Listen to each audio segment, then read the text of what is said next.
Yes, yes, yes. Barty Toto with Disrupt Your Brand. And today I want to talk about communication on social media. Now, a lot of you know that I am known all over the world for how to use gratitude to implement it in social media, your business, your marketing, not to brag or not to impress you, but just to impress upon you. Been featured in Forbes, Bold TV, on various TV shows, Fox News, and so forth for my site, kidsforgratitude.com. But where my passion lies is the foundation of my business and my career is gratitude. How to implement it on social media where you're not coming across as salesy, that, it's selling without selling, not vomiting all over people, and so forth. And a lot of you guys want everything instantly. They just want it to fall out of the sky. And it's because we are trained now, unfortunately, to live in an instant society. And I'm going to give you an example today. I have to use this analogy because it really struck a chord with me. So nowadays, we have a drive-thru on every corner. Okay, we have ATMs, you have instant coffee, instant breakfast. You can even go to a vending machine and get a White Castle burger and it comes out hot. So what we're doing is we have settled. We're teaching ourselves, society's teaching us how to be lazy. We all want it now, we all want it fast, okay? Back in 2006, when I got on the internet, it wasn't like this. There was, Facebook, but we worked hard. I mean, we were on the phone calling people.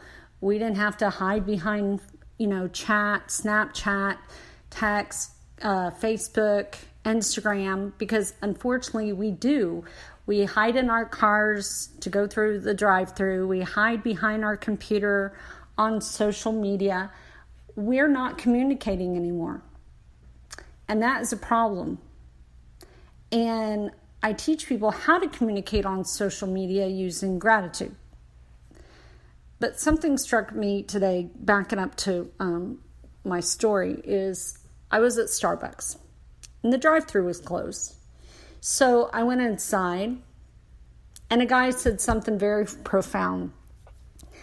This lady was complaining and everyone else was complaining that the drive-thru was closed. And he says, wow, what a concept. You had to come in and communicate and see other people. I was like, that's a good one. And I said, wow. Everyone in here is complaining. Instead of being grateful they got their coffee, they're complaining that the drive-thru is closed. And I'm like, wow. So these people actually had to come in, including myself, but I go in anyway. I just happened to I wanted to go through the drive-thru today because I was, of course, in a hurry like everyone else. I had to go somewhere. But the whole thing is, these people had to walk inside, open the door, stand in line, actually talk to people, make eye contact, communicate. And like I said, a lot of people are complaining about it. And this guy's comment was spot on. And I thought about it. I'm like, I have to make an audio about this. I have to make a podcast about this. Because what we have done is we sit in our cars, we hide from people, we don't communicate. And it's a problem. It is a huge problem. So one of the things that I tell people to do on social media is find, 20 people to reach out to and make a comment. Not just making comments, but 20 people that you really want to get to know, whether it's in business or personal, or maybe it's somebody you want to work with, or somebody who has a connection to, who knows, A, B, C, D, and E. And make a comment. Get to know that person. Look at their profile, okay? Now, on social media, yes, we hide behind a computer. What I'm trying to say is to communicate with these people. Make a comment. Say, I really enjoy your post. I really like your picture. It's great that you're doing this, this, and this. and start a conversation. Okay, yes, we are behind a computer. We are not face to face, unfortunately. However, step one is by communicating, okay? Not just liking and retweeting. I consider that extremely lazy, but starting a conversation. So, example, started a conversation with a guy a few days ago. Didn't know he was in Los Angeles. We started a conversation on Facebook. Long story short, we ended up meeting. And my dream is to take the branding and social media to the Hispanic market. I saw a need in 2008. I didn't know Spanish at all. And I joined the Hispanic Chamber of Commerce. I actually met a guy there, and I built his site in Spanish with Google Translator. Don't ask me how. On my own, not knowing Spanish. He's an author. Met him. And what I found, and no offense to Mexico at all, or anyone listening to this, from Mexico or the Spanish culture, is that the technology down there is behind. In my opinion, more behind than the United States. Because of how the social media sites are built and how they portray themselves, a lot of people don't understand how to use them effectively. So it's not that they're technically behind, it's about using it effectively. So my dream is to go and, hotels in Baja California or Acapulco or Mexico City or wherever, and have someone translate for me and reach the Spanish market. Because there's a lot of people who need to hear your product or service or your music, and they're not. Okay? So let's change things. Seriously. It's not good that we hide behind our computers all the time, that we text. I go to restaurants and I see a couple sitting across from each other, and they're texting. They're not communicating. They're not even having a conversation. And we wonder why we have such a high divorce rate. And then, I've even heard men tell their wives in a restaurant they're so insecure. Heard this conversation the other day. Wanted to smack the person. Not literally, but thought did cross my mind because she asked him to get off the phone. You're so insecure. I'm like, really? No, it's called communication. But I've seen it the other way around, where the guy is telling the girl, get off the phone or I'm going to leave. In fact, I did see one guy leave his date. He went up and got in the restroom and left because she was on her phone. So unfortunately, we live in an amazing society of technology, but there's a way of using it where it's more effective. And a lot of people struggle with, how can I build my business? How can I sell my books? How can I get my book, product, service, lotion, potion, whatever, in front of the right people? Okay? You got to cut the laziness out. You got to cut the retweeting and the liking. I know that Facebook says like us and Twitter says follow us. And there's been $1 million billion spent on likes, and Facebook has encouraged us to like, but that is not communication. So I want you to think about this. I do consulting on asking as well. I have a book called The Power of Asking. It's on Amazon.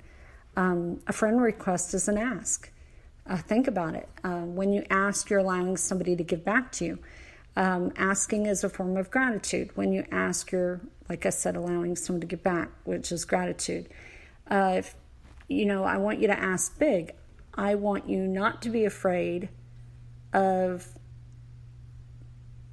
big people, CEOs, SEOs, COOs, whatever OOs out there with companies.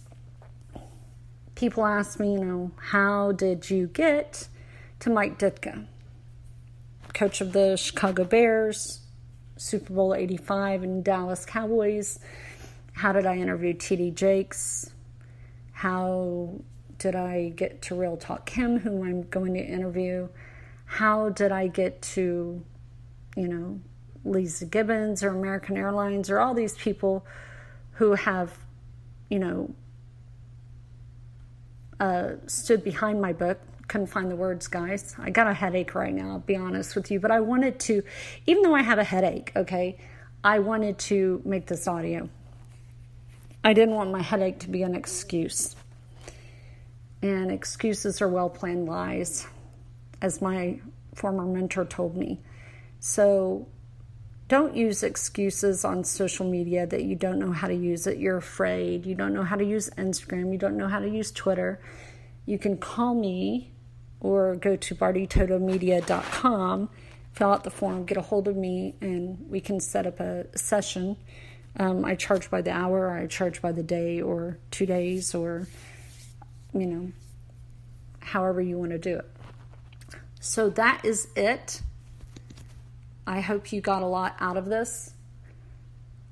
And, remember, communication is key. People from different walks of life, whether female, male, we all communicate differently. It's about perception. Give you an example about perception of communication and why communication is so important. I was having a conversation with someone and I said, it's not my monkey. Now, a lot of you might not know what that means. It's not my monkey. It means it's not my problem. Okay, but someone from another country might not understand what the heck I meant by that. Or the terminology, you're damned if you do, you're damned if you don't, meaning that whatever I do isn't good enough. And so these are just sayings, that I've heard growing up or around people or in my life, or even how we communicate on social media. We have to be really careful and be specific that people understand us, okay? It's really, communication is so important. The only reason that I'm using these examples is it hit me today how somebody said to me that I was not respecting them because of not doing X, Y, and Z. And the thing is, I was doing X, Y, and Z, but their definition of X, Y, and Z and my definition of X, Y, and Z are two totally different things. Because this person comes from a different place than I do, and the communication breakdown is difficult sometimes. So with that being said, this is all about communication and not hiding behind the computer and communicating and talking to people and getting to know them. And if you have a problem with someone in your personal life, I actually mentor and coach on that around the Power of Asking program, is that, communication is key. Asking questions so that you do understand, so that you're not left in the dark and you don't have anxiety, because poor communication does cause anxiety. Trust me, I am transparent and real that I've lived it and been there and done that a few times. So anyway, go to bartytotomedia.com and thank you for listening.